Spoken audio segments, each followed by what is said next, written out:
Hermano, essas, entre aspas, denúncias, elas são muito bem-vindas. Elas são necessárias. A igreja mesmo reconhece isso. Tanto é que a igreja tem um projeto chamado Quebrando o Silêncio, porque a igreja, ela reconhece que a denúncia é um instrumento válido para fazer cessar ou minimizar os abusos. Ok? Então é a mesma coisa, a igreja já reconhece essa ferramenta, esse recurso. Esse recurso é válido, ele é aceito e estimulado, incentivado pela igreja adventista oficialmente em todo o mundo. Quebrando o silêncio. A campanha nacional, ela é parte de um projeto da própria igreja de quebrar o silêncio. Quebrar o silêncio com relação a pastores que abusam, pastores que roubam, pastores que manipulam, pastores que agem como lobos, pastores pedófilos, pastores ladrões.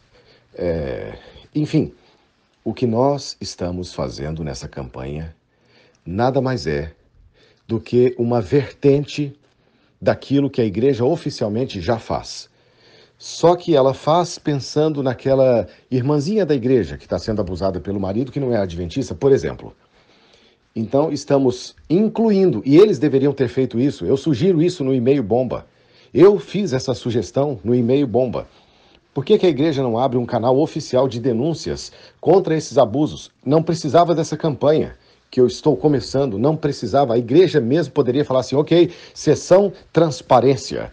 Nós queremos que haja, que os membros denunciem, para que o sistema não se tornasse tão corrompido, para que a transparência pudesse ser manifestada, declarada e demonstrada.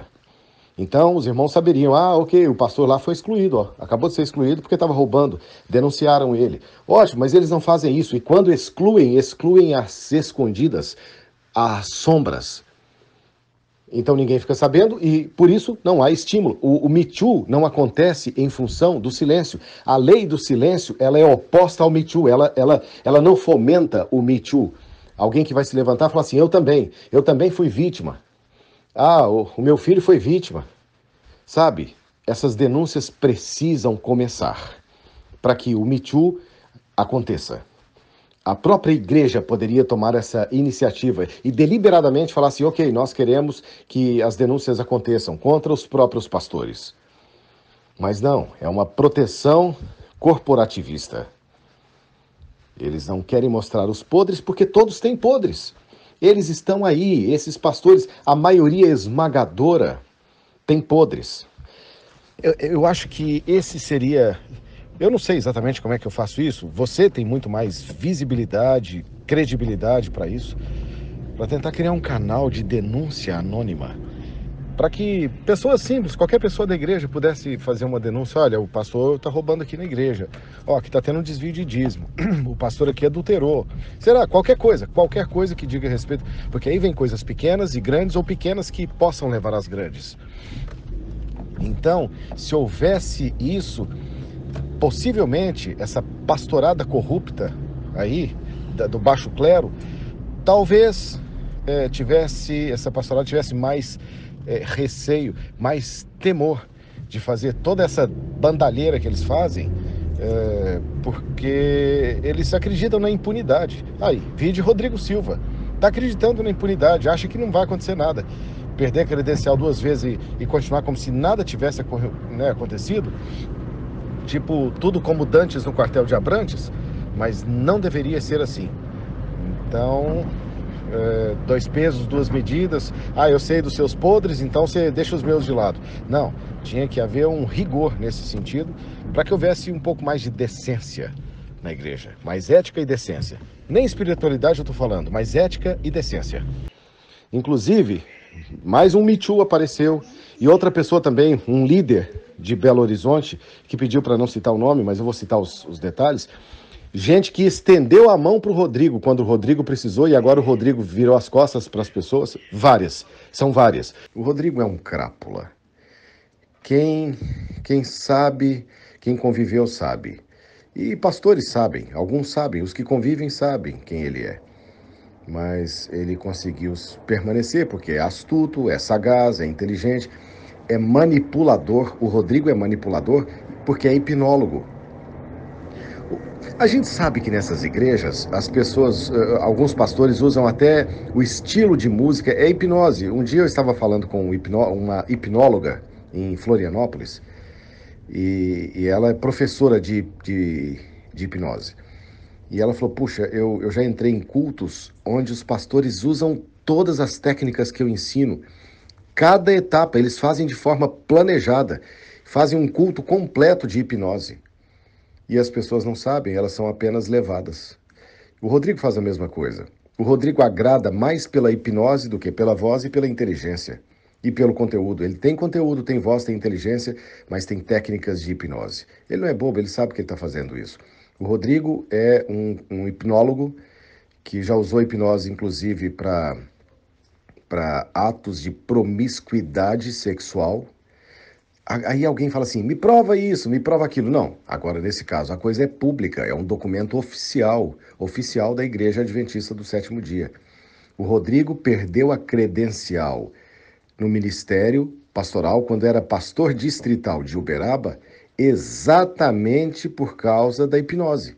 O Rodrigo foi excluído na época, foi retirada dele a credencial por prática de hipnose e sexo fora do casamento. Ou seja, se o Rodrigo já foi excluído por hipnose, então não tem quem possa argumentar contra o que eu estou falando. Outras coisas sim, mas querem argumentar, que argumentem, mas isso não, contra fatos não há argumentos. Legalmente, oficialmente, o Rodrigo foi excluído do ministério, ele perdeu a credencial, ele não pôde exercer o ministério. O distrito de Uberaba foi tomado dele, exatamente porque ele estava usando hipnose. O Rodrigo é um hipnólogo, é por isso que ele agrada as pessoas, é por isso que ele faz esses vídeos, usando as técnicas da hipnose para fazer hipnose coletiva. Então, o Rodrigo é um especialista em hipnose.